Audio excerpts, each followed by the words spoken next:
that is so important right now with everything happening in the world. Wherever you stand on all of these issues, is the serenity to accept that this is where we are right now today. And what can I change? Let me start those steps, right? Instead of, some of us want to go into our blanket fort with our teddy bears and hot chocolates and gummy bears. And we can't do that. We have to have the courage to step outside of the blanket fort and change the things we can focus on, and to be smart enough to know what we can and cannot change. Step into the world of success with Your Brand Amplified, the ultimate podcast designed to unravel the intricacies of thriving businesses. I'm your host, Annika Jackson, and I'm on a mission to uncover the stories, strategies, and secrets that have propelled entrepreneurs and business leaders to success. I feel like I say this with every interview almost, but this interview is a long time coming.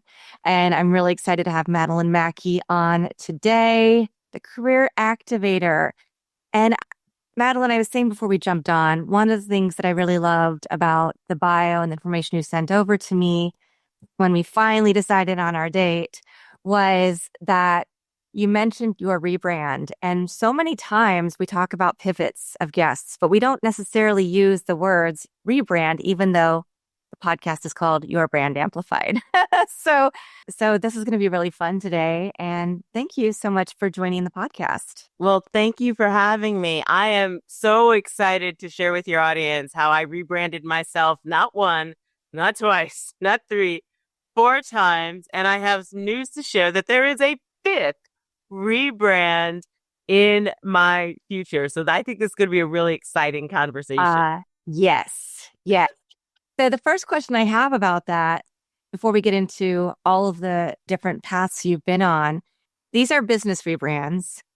When it comes to your personal brand, is there a through line with all of the different businesses and activations that you've had? Yes. And that is the key, right? I've always amplified my superpower. It was just in different industries. So I would say I have 2 main superpowers. Number 1, I am a linear thinker. I love to organize the chaos. So I like to put things in order. I like systems. I like processes. It's why I'm the career activator. We are not going to explore your career. We're going to activate your career. We're going to take 3 steps. What are the first 3 steps? What are the next 3 steps? What are the next? So that's one of my superpowers. I'm a linear thinker. I'm very process driven.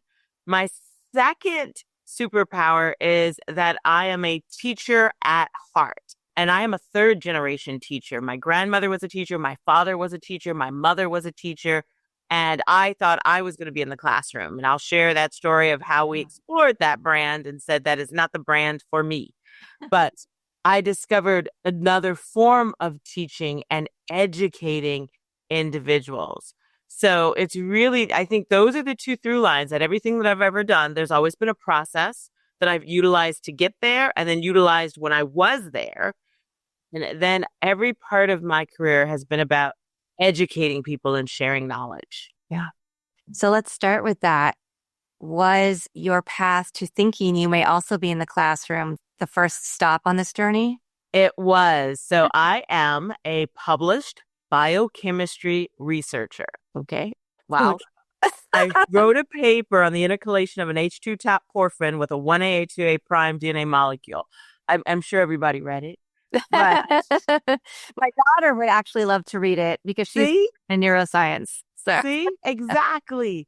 So I thought when I was going off to college, my parents sat me down and they said, we will not pay for a theater degree. You need to get a real degree that will land you a real job.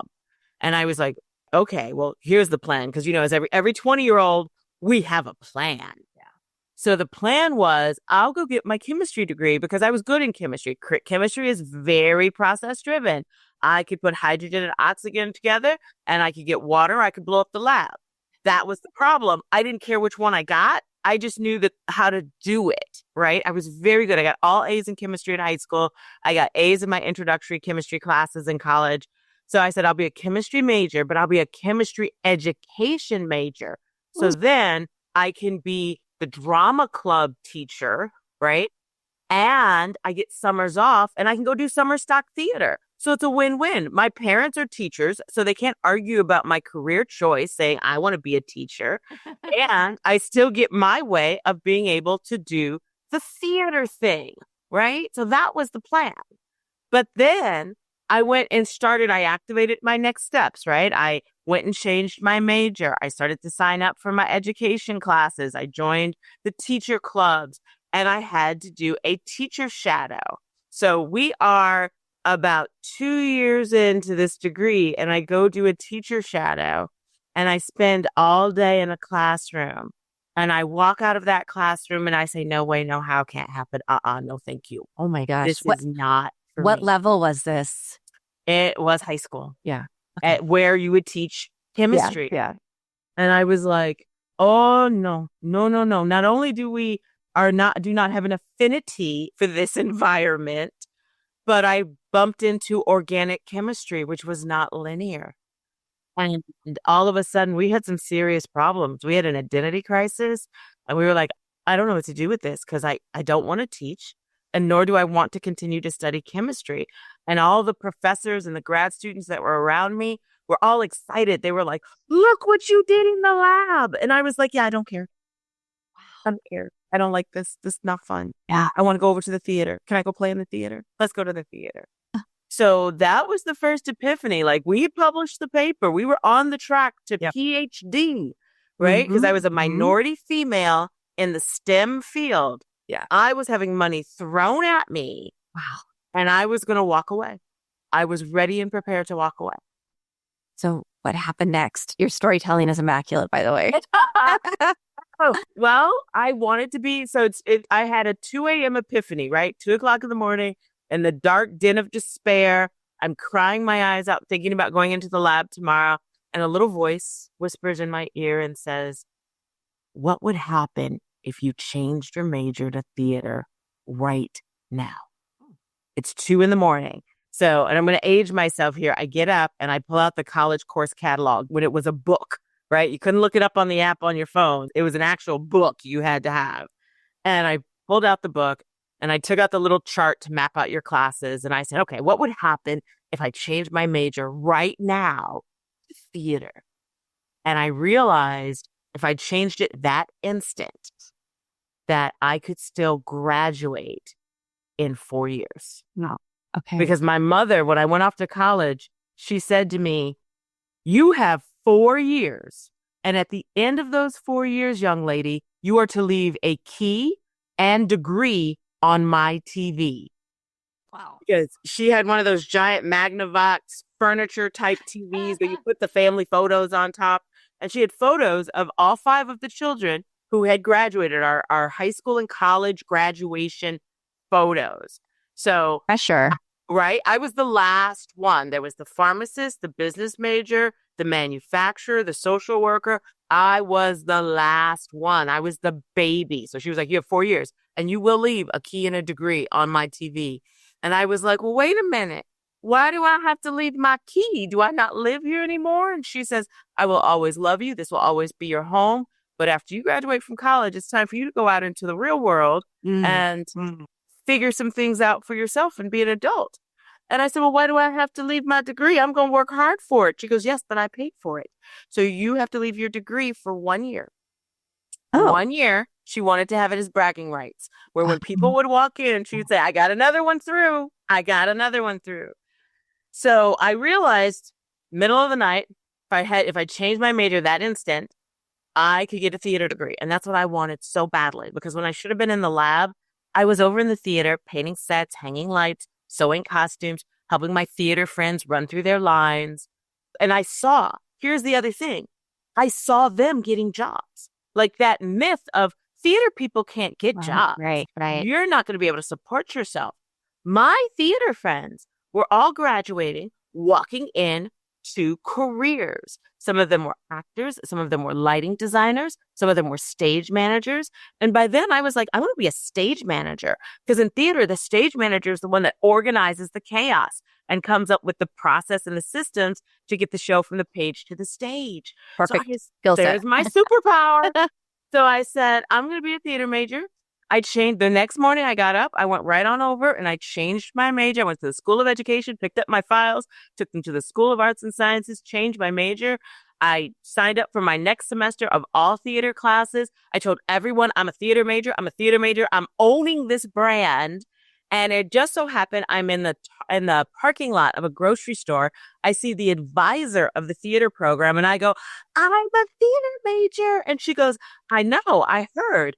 Someone just called me and they've declined their admissions and their scholarship. Would you like that scholarship? Right? And so the universe just opens up. Everything goes in alignment. Now I have to tell my mother. I have to tell my mother that I'm going to walk away from all my scholarships and I'm going to go be a theater major. So I call her up and I say, come to campus. I'm taking you to dinner. She goes, what happened? I said, just come to campus. Just come to campus. Because she knew her college age daughter that's like, I'm going to pay for dinner.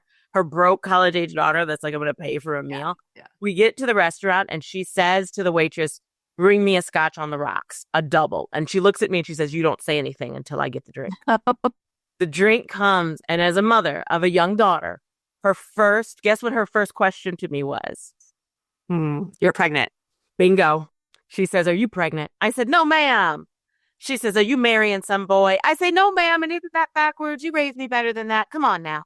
And she says, third biggest sin in her eyes, third biggest sin. She says, you're changing your major to theater, aren't you? Wow. And I said, yes, I am. And here's the plan. And I laid out my plan for her that I was going to go graduate, that I was going to go into graduate school for theater because I said, I don't have a theater resume like the rest of the theater majors do because I didn't do summer stocks and productions in schools. I need to go to grad school. I'll do some production. I want to be a stage manager. Here are the types of jobs I had. And she says, okay, I can see there's no turning you around. Go forth with my blessing. Amazing. And it all worked out. I graduated with a theater degree. I found a job right out of college. I never made it to graduate school in theater. I found a job, and for 15 years, I worked in professional theaters as a stage manager, production manager, including 4 Tony Award-winning theaters. And I always... Oh my gosh. Congratulations. Thank you. This is really just showing what happens when you live in your purpose. You live in your purpose. And you can be really skilled at certain things, but that doesn't mean that's where you shine. Right. Or you could shine there, but are you going to be happy? And that's what happens to so many people, right? They take the job, they work a job because they think this is the one that they're supposed to have, the career they need to have because of family expectations, like your mom. And they don't think about what really fulfills them. And you did that. You took that leap and look at what opened up for you. Wow. Wide open. So what happened after 15 years where you said, it's time for something else now? Yeah. So, I was working a full-time job as an associate production manager. I was out in California and I was burnt out. I was tired. I was getting really, really jaded. The love of the stage was falling away. And I really wanted to save the world. I grew up after 9/11, right? So I saw when the planes hit the World Trade Centers and the towers in the Pentagon. And I was sitting there like many of us in front of our TVs going, if something happens in my neighborhood, I want to be able to help. I want to give back. I want to be able to be there officially. And as I'm thinking this, I see a Red Cross vehicle go across the TV screen. And I said, that's it. I'm going to go volunteer with the Red Cross. So I signed up. I took all the classes. And for about 5 years, I was a volunteer. So I would get a call at 2 a.m. It'd be the fire department saying, we have a family that's been displaced due to a fire. Will you come out and provide assistance? And as a volunteer, I would get up at 2 a.m, get dressed, go out into my community and provide food, shelter, clothing, and mental health support for those impacted by disasters. I love the organization. I love the work. I love the people. And you want to talk about chaos. Of apartment fire at 2:00 a.m. needs some serious organization. Yes. The Oakland Fire Department used to call me the $6 burger girl because Carl's Jr.'s had the $6 burger. And so I would go and order 100 $6 burgers and bring them to the fire department so that they could keep fighting the fire, because a lot of times the bells would go off right at their dinner time. So they hadn't eaten. So I'd bring $6 burgers to the fire scene and loved the work, love the people, love the organization, love the mission, love the culture. And we're at this point, like I'd volunteered for about 5 years and I was getting burnt out in theater. I really didn't want to do it anymore. And I was like, I wonder if Red Cross would hire me. It took some convincing. I sent my resume as a volunteer. I knew everyone. I sent my resume to every single person I knew at the Red Cross. And about 2 weeks later, HR calls me and says, I just have to tell you, this has never happened in my entire HR career. And I was like, what happened? She goes, 8 people, including the CEO, walked resume into my office. And I was like, oh, that's amazing. She goes, no, that's not the amazing part. The amazing part is when I look at your resume, you have no experience in nonprofit management, grant management, program management, external relations, government relations, business continuity, community preparedness, volunteer management, or any of the skills required for this job. But since one of the people was my boss that says he wants to talk to you, what time do you want to come in for an interview? And I was like, okay, I'll be there next week. And I would argue that all of the skills that you built up over the other activities were transferable skills. Of course they were. But I hadn't learned how to articulate it, right? I didn't have to learn how to sell my brand. So I knew going into that interview, I'm going to have to prove to them I can do this job. And so I put together a whole portfolio and a year-long plan on how I was going to help them fulfill the mission, right? So I show up, CEO's there, and he's like, it's a panel interview. The skeptical HR team is there. And he says to me, Madelyn, you know we love you. You're an amazing volunteer. You have great leadership skills. But this is a big program. Our goal is to prepare 1 million people here in the Bay Area for a disaster. How are you going to do it as our program manager? And I looked at him in the panel and I said, I'm not going to be a program manager. I don't know how to be a program manager. I was never a program manager. I worked in theater. I've put on shows for the last 15 years. So I'm going to put on preparedness shows all over the Bay Area, at the stadiums, at the professional sports games. At the time, we had the Warriors, we had the A's, we had the Raiders. They don't play here anymore, but we had all those teams. And I said, well, we're going to use the Jumbotron, and we have PSAs from our celebrity cabinets. So we're going to put our preparedness PSAs on the Jumbotron. When people come to the stadium, we're going to give out a cheer card that says Go Warriors on one side, and on the other side, it has the steps to preparedness. We're going to give the lucky row a disaster kit so that when they show the lucky row, they're all holding a disaster kit, and we'll be able to sell them at the stadium during the game. And the big finale is going to be the halftime show, where their mascot comes out and does a dance, and our mascot, Buddy the Blood Drop, is going to come out, and he's going to dance with them, and their mascot's going to have a heart attack. And our mascot's going to do CPR, and the audience is going to count along with them the compressions. And at the end of that 2-hour game, they're going to have the preparedness message in their hands to take home. They're going to know what goes in a disaster kit. They're going to know how to do CPR and first aid. We're going to train 80,000 people in one night. And if we do that at all the sports teams, the university sports games, high school assemblies, we can have things at the next big blockbuster, blow up the world movie, the asteroids coming, the aliens coming. Let's do preparedness shows at the movie theaters. And if by my calculations, I know you need to prepare 1 million people within 3 years, but if we launch the stadium campaign, then we'll be able to prepare those 1 million people in 18 months. I don't know how to be a program manager, but I know how to put on a show. And they hired me. Of course. Yeah. The fact that you created all of that really shows that what you say is your superpower is your superpower. Is your superpower. Organizing chaos, right? Or teaching people, whether the message was about chemistry, because in the chemistry lab, my professors would even say, let Madelyn present our papers and the work we're doing, because she at least makes it sound interesting. Okay. Right? I was a teacher. And at the Red Cross, I was teaching disaster preparedness. So I got the job, and within 18 months, I went from being their program manager to an officer of the American Red Cross in charge of a $3.5 million budget and the entire 6-county Bay Area region. Amazing. So that was my 1-2. We went from the lab, we went to the stage, then we went to the C-suite of an international nonprofit. That was our third transition. And only a rebrand, right? It was the association of the brand that kept shifting. I was always Madelyn. I was still Madelyn. Yeah. But associating the brand with the lab, associating the brand with the stage, associating the brand with the Red Cross, it just kept changing. And I think I see this more with women than men, that we have very nonlinear careers. But everything that we do, because I took time off. I was working, doing really well, making six figures, working in magazines, which are dead now. But at the time, right?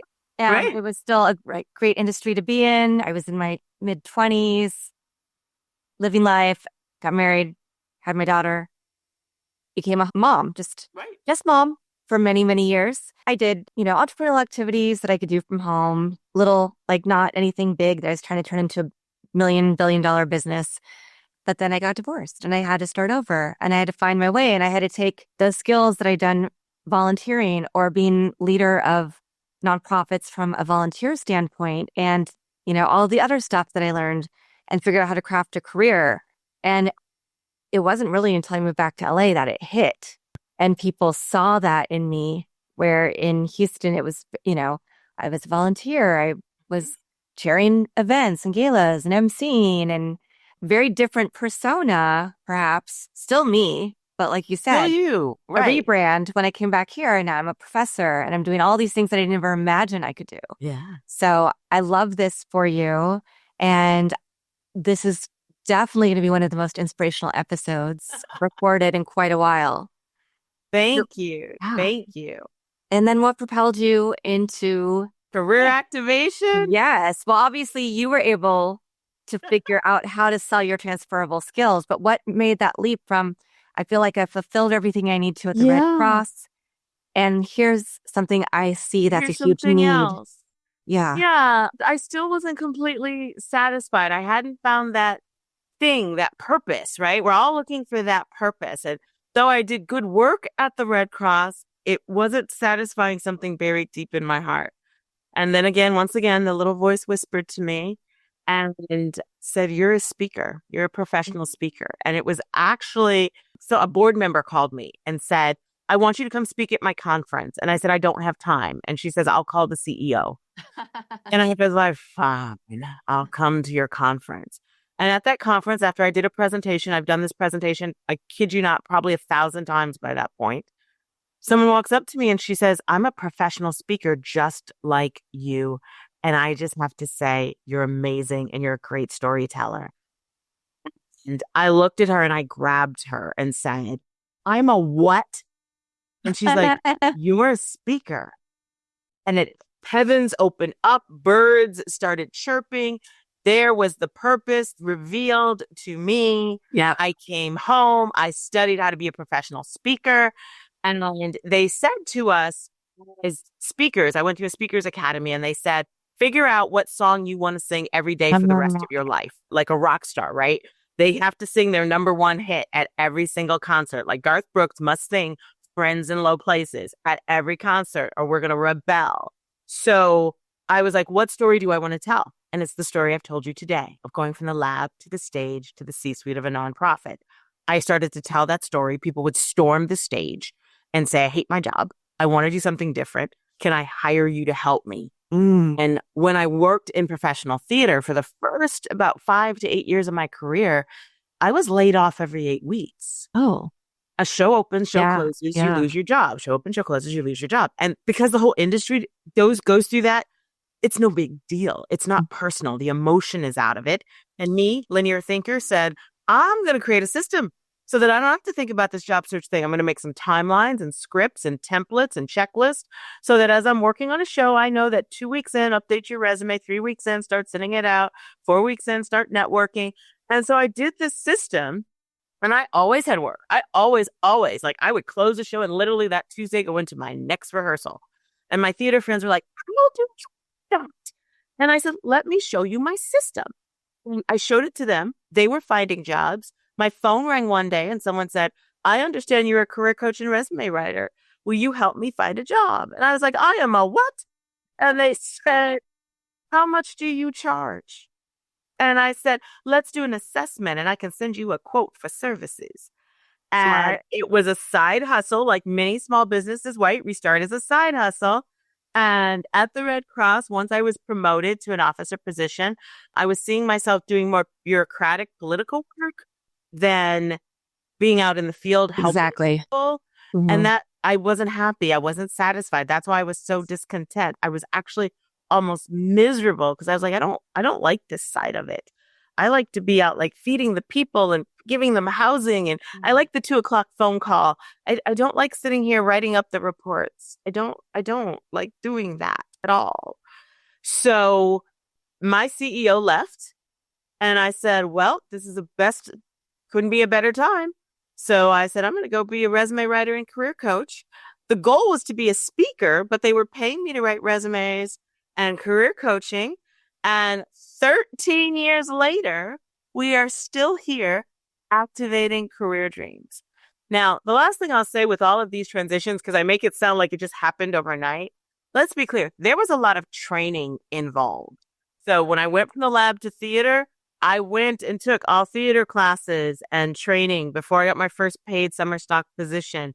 And from the theater to the Red Cross, when I went to the Red Cross, remember, I was a volunteer for 5 years. And I took all of their classes and went to their leadership academies and the disaster academies. So there was training. And when I left Red Cross, it was a 2-year exit strategy. When I discovered what I wanted to do, I spent the next 2 years going to entrepreneur classes to learn how to run and set up a business. I went to resume writing classes to learn how to write a resume. I got a coaching certification so I could be official coach. Like there was a lot of training. I volunteered to write resumes for people so I could get some experience and have samples of my work. I networked. So there was, they talk about the glacier thing. You see the top Yeah. of the glacier, Yeah. but you don't see all the work underneath it to get it to rise above the surface of the ocean. There was a lot of work in rebranding myself because I wanted to be an expert in my space. It wasn't I'm a coach and I'm just going to put out a website that says, hi, I'm a coach. I became a certified career management coach. I became a nationally certified online profile expert. I was a LinkedIn top resume writing voice and a published resume writer. So work goes into building a brand that can be amplified. And there's so many things that you just said in telling your story and your summary that I resonate so deeply with, because everything I've done has led me to this moment, right? I come from a family of teachers as well, but I never thought that was something open to me to actually be a professor, right? Because I didn't aspire to be a teacher, but I loved teaching grad students. Right. And I didn't know that I'd have that passion until somebody reached out to me and saw something in me. I wasn't going to move to Boston from LA. I just moved back to LA. And then a mentor of mine at USC, who was a friend, said, well, come do some guest speaking in my classes. And then he saw me and was like, all right, you need to become a teacher here. Got in, had I shouldn't probably say this, but the easiest interview I've ever had, where I had a conversation with somebody. And the next day I was hired. That's not the norm, but my experience and that recommendation spoke for me. Exactly. Right. And that's something that's happened to you, but you've been able to also encapsulate it really, really well to show people your worth. And I love that you're now helping people do this, because this is one of the biggest struggles everybody goes through. Yeah. When I moved back to LA, I was like, I have a retail store and I have a social networking club in Houston. How does that? I did a little bit of PR and branding for people, but I didn't hang my shingle out for that. I was known for very different things, but so when I moved to LA, I'm like, where am I going to find work? How are people? And it did take a while. Yes. It took a good 6 months before somebody took the chance on me and said, okay, we want to bring you in for this project. I was doing a little bit of freelance stuff, but it was a struggle bus. And to go from there, almost 6 years ago to now, I mean, that's, I can't be thankful enough for the fact that I did things that prepared me. So I just have to share that because I'm feeling a little emotional over here with everything that you've shared. And I think that is something like I'd love to hear about some of the people you've helped and how you helped them reframe who they were and get to that aha moment. And I actually feel like I have some people to refer to you as well. So Thank you. Thank you. I think every single one of us know deep down what we want and what we don't want. And so for every client I work with, I ask them questions about, tell me your career story, because we all have one. Tell me what you like doing in your job. mm-hmm. And they're usually like, I don't like a single thing. And I was like, isn't there one little thing? One thing you like? Or if it's not in your job, is it in volunteer work? Or is it something you do with your family? What is the one thing? And they're like, you know what? I really do like mentoring and coaching people, right? They may say that. Or I love Microsoft Excel. I don't know who those people are, but I have one that's amazing. Shout out to you, Scott, who he can make Microsoft sing, dance, and spin on its head. My reports have never looked more beautiful. Amazing. But there's always that one thing. And I sit there and here's the tip I give every one of my clients when we figure out that one thing, those superpowers. I say, stop searching by job titles, because we all want to box ourselves and brand ourselves with a job title. Right. And instead I say, search by skill set. So if you like mentoring and coaching people, let's put in and mentoring and coaching. And do you want to be a director? And they're like, yes, or a manager. Put mentoring, coaching plus manager or director. Let's look at jobs at that level that have that skill set. My favorite story is one of my clients came to me and she says, you know what I'm really passionate about, Madelyn? And I was like, what? And she says, sustainability and the environment. When I wish I could spend all day talking to corporations about how to have better sustainable, renewable energy practices. And I was like, okay, well, let's search for that. She goes, what? I said, I want you to go on to LinkedIn and put in corporate sustainability, corporate recycling, corporate engagement. Let's see what happens. She calls me up a day later. She goes, oh my gosh, Madelyn, I found my dream job. It's the corporate relationship manager for sustainability and recycling. Wow. I said, that's amazing. With what company? She goes, waste management. She's like, I never, ever would have thought. But the waste management company goes out and talks to companies about, right, how many recycling bins that they need, good recycling practices. She goes, I'm applying for that job. Now we need to write my resume because, I'm in my current job. This is not what I do at all. I'm a data analyst. But how do we write a resume to get me this job? Because this is my dream job. But now we have a target. Now we have a brand we're trying to assimilate with. So now we can figure out what are the skills you need for that job. And so the second exercise I have my clients do is I say, print out that amazing job description you found by searching by keywords, not job titles. Get a highlighter. I tell them, get 2 highlighters. Get a yellow one and a green one. Oh, that's a red one. I say a yellow and a green one. And I tell them, print it out.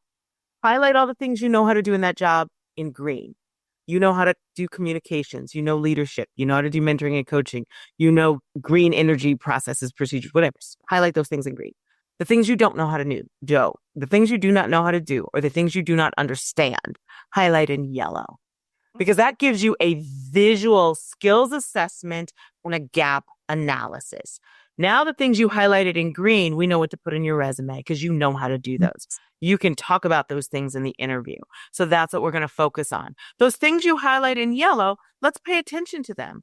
Are first some of those things company focused? Like you're never going to learn it unless you work at that company because that's their software, that's their regulation. So don't worry about that. They know they're going to have to train anyone coming in from the outside in those areas. But are some of the other things like you can watch a YouTube video to learn, right? Sometimes it's like, oh, I don't know how to, like AI, right? Everybody's trying to learn AI now. Go to YouTube. I go to YouTube University all the time to learn how to use the new AI tools. And so, little hint, Stanford has free online classes. See? In AI and a number of other topics. Free. Right? At Stanford. At Stanford. Yes. At Stanford. I know that Salesforce has a training program called Trailhead. You can sometimes get LinkedIn Learning for free through your employer or through the library. There are so many places to go learn. Everyone thinks that if I don't know how to do something, I have to go back to school and get another degree. And I'm not saying that's not the case for certain situations, but for a lot of situations, It really is just about dedicating some time, 30 minutes a week on a Friday afternoon. We know we don't want to do any meetings or any more work on Friday after 2 o'clock. So make that your professional development time. Block off the calendar. Take an online course. Learn about it so that when you get to the interview and they say, well, tell me your experience with XYZ, you can say, I'm so glad you asked. I've been spending the last 2 months studying XYZ and the methodologies and the strategies, and I'll have my certification in another 2 months in that area and be a subject matter expert when I start here at your company. Nice. There you go. Right? It's there. We just have to have a target. So that's how we activate. First, we have to create a vision of what we want. Then we have to cultivate the resources we need to get that. Do we need a resume? Do we need a professional development plan? And then we have to activate. We need to take the first 3 steps. And I always break things down that I ask people, what are the first 3 steps? Don't worry about step 58. Let's do the first 3 steps. Is it we have to write your resume? Great. Do you have to start taking classes? Start putting that on your calendar. Do you need to go network and talk to people in that industry? Talk to one person. Just talk to one.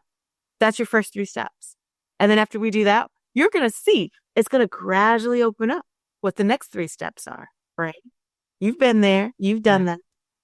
Well, and I have questions about that. One is, of course, LinkedIn, which is probably a lot of our favorite social media platform now with all the tomfoolery on all the other ones.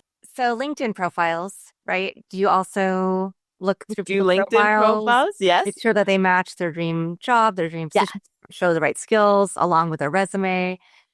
And I'm imagining also consolidation, because one thing that was recommended to me is, wow, you have all these different jobs, but they don't speak to this job that you're interviewing for right now. And this was the person who was interviewing me for the job was telling me this, because it was a very soft, like, I was probably going to get this job. So it's like, okay, so I can consolidate all these other things that were like way in the past and have some relevancy, but it's really about the skill set. So that was number 1. And then number 2, AI. You talked about it. I know some people are saying, oh, we can use AI to write our entire resumes. A lot of recruiters are using AI to look through people's resumes, even schools are. So, and there's good and bad parts about that, but I'd like to get your perspective where it's useful, where it's not, when it comes to career searches, career activation, making sure that everything that you're showing about yourself is in alignment. Great question.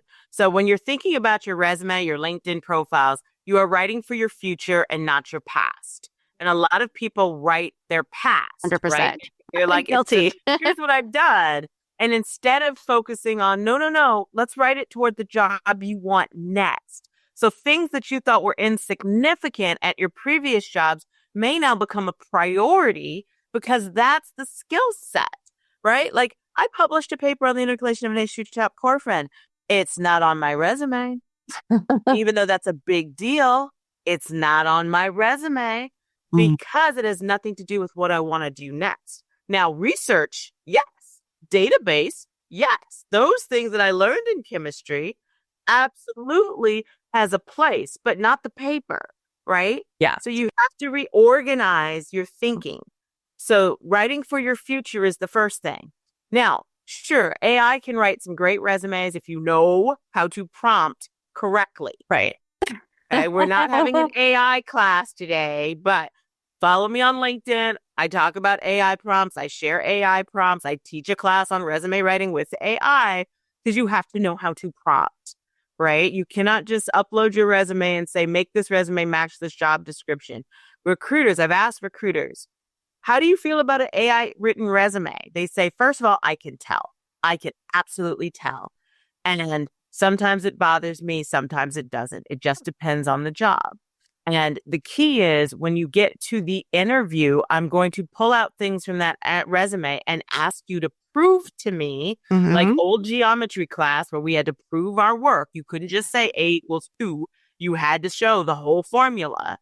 They're going to ask you, explain to me how you would do this. Explain to me how you did this. Tell me about this project. Describe a time. Give an example.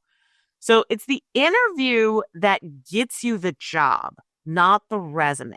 I still, we're a resume writing firm and our clients are like, you know what? I don't want to have to learn how to prompt correctly. Please fix it, Madelyn. Just fix it. And I compare the work that we do to the difference between there. Some of us out there that are going to go to the drugstore, we're going to get a bottle of Nicey Nazy, we're going to go home and dye our hair, and our hair is going to look great. And then there are those of us that are like, not doing that. I'm going to go over here to the salon with the professional with all the tools and the equipment and the towels and the colors, and it's going to talk to me, and I'm going to pay her $200, and my hair is going to look great. They're both the right answer. But it's all about play towards your gifts. If you were not a writer to begin with, do not write your resume. Right? That's not your superpower. Yeah. Focus your time on prepping for the interview and let us write your resume. So I have no issues with AI. I think what's going to happen, though, is eventually the resume is going to go away because I think everybody's going to have the same sounding resume because everybody's going to be using AI. And so I think it's going to start being more, we're seeing it already, the video interviews. Yep. I was just going to say. Right? Where you're not even talking to a human being, that you get a prompt on your screen, you have to answer the prompt, and then that video gets shown to the hiring panel and they pick who they want to interview. I think that's going to become more prevalent. And so, because you can't lie on the interview, or you could, but eventually it's going to come. If you can't answer the question, right? I think they're going to start relying more on skills tests.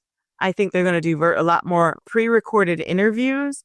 I think those are going to carry a lot more weight than the resume eventually, because I think the resume is going to get watered down. I think the pendulum's going to switch and the resume is not going to be as valuable. Or I think people are only going to get hired through referrals. And that's what we're seeing right now in this market. People are only getting hired through referrals. Someone you know. Like you said, someone knew me, put me up for this job, and it almost didn't matter what my resume said. Yeah, exactly. Exactly. And I will say I'm one of those lucky people who gets headhunted on LinkedIn for really good positions.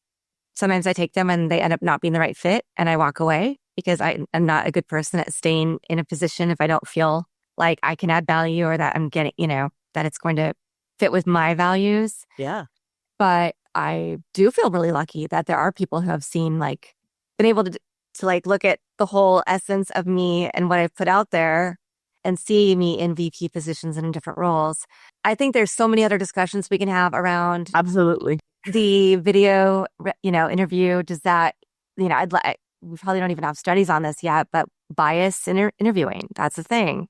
So in video interviews, is that going to continue, right? And I want to see some of the stats and see how that plays out. But I really want to get, because we only have a few more minutes, into you hinted at another pivot, another brand. So what's that about? We are actually today, I get off the call with you and I'm getting in my car to drive down to Santa Clara University to meet with an admissions counselor for their graduate program for a Master's of Arts in Pastoral Ministries. Really? Really. Okay. So I am looking to explore chaplaincy, to be a chaplain of the Catholic Church. Right? So totally different shift, but how is this matching with our superpowers, right? Right. So I took on not even a challenge, but a bucket list goal of mine to read the Bible from Genesis to Revelation. It took me 609 days, but I completed the Bible, every page of it, Genesis to Revelation. Used a great podcast, Bible in a Year, Father Mike Schmitz, fabulous, loved it.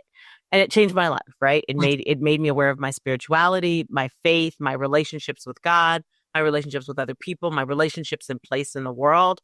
And I was just looking at different opportunities because, as an entrepreneur, business kind of goes like this. Mm-hmm. And I was in a valley and I was praying, how am I going to get out of this valley? I was nervous. I was worried. I was anxious. I was like, am I going to have to get a job? And I was like, what jobs could I get? And I still believe in, I looked at, well, what do I like to do? And I was like, well, I really like this app that I'm using to read the Bible, the Hallow app.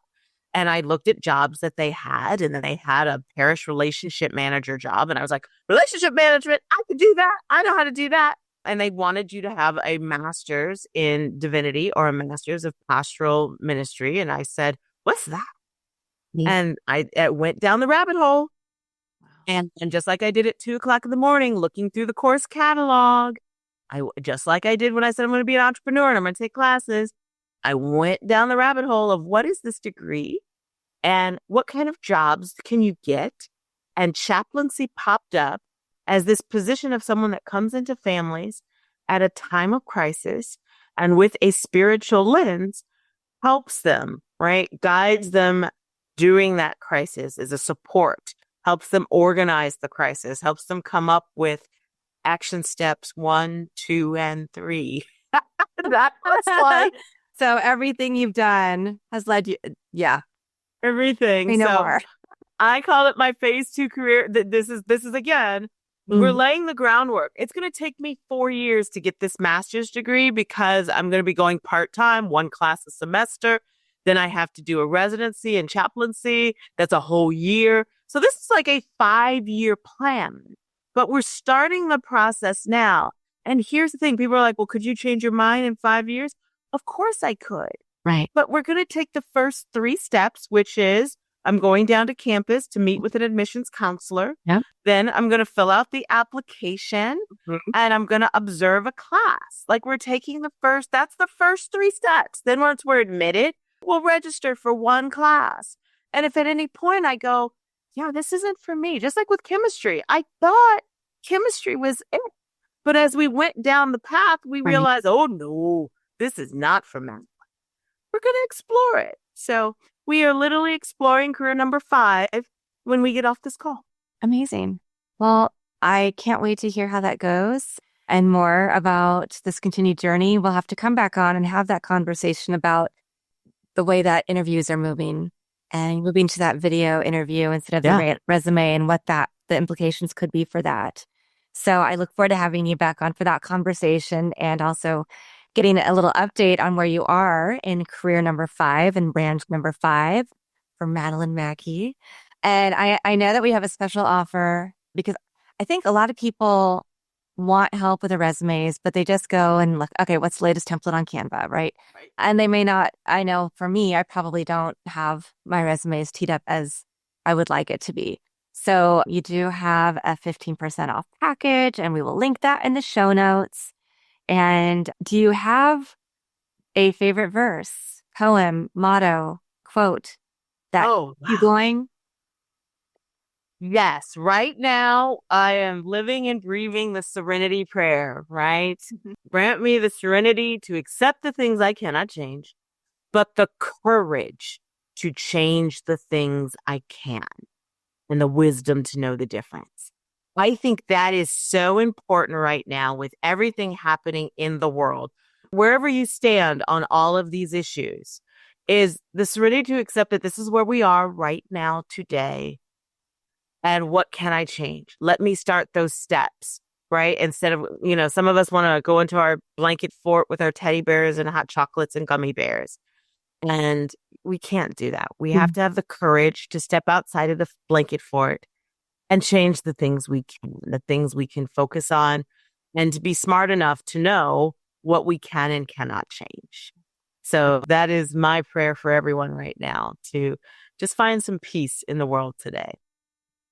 Well, I don't know how easy it's going to be to find peace, but I do know how easy it can be to find peace within ourselves, if not in the external world. And one major step for that is knowing who you are, what your superpowers are, and how to share those. So you've given us a lot to think about, a lot of great advice to how to take those steps. And I just really appreciate this conversation. So thank you so much for being here. It's been wonderful, Anika, and I look forward to hearing the rest of your shows and how you are also activating and amplifying your brand. Thank you. And thank you to everybody who's watching this episode or listening to it on your favorite platform. I'll be back again with another amazing guest to share their journey, their story, their pivots and brand activations, and some things for you to consider in your future career. Thanks for listening or watching to this episode of Your Brand Amplified. Don't forget to leave us a rating or review on your favorite podcast listening platform. And if you want to learn more, check us out at yourbrandamplified.com.